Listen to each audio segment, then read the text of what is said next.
The overall goal of this procedure is to serotype isolates of Streptococcus pneumoniae using antisera attached to latex particles. The first step in serotyping a pneumococcal isolate is to test it against the negative control latex reagent. The second step of the procedure is to test the pneumococcal isolate with the latex pool reagents until a positive reaction is observed.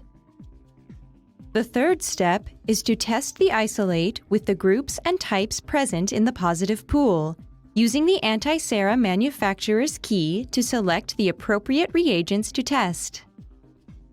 The final step is testing the isolate with any factor latex reagents required, and then to interpret the results using the antisera manufacturer's key to determine the final serotype.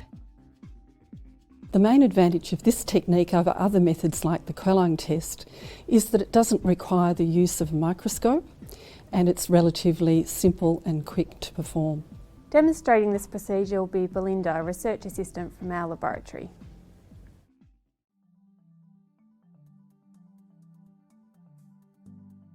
First, label a 2 milliliter microfuge tube.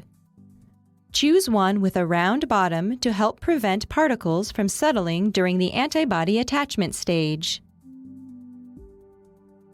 Using a 1000 microliter pipette, add 975 microliters of glycine-buffered saline to the tube.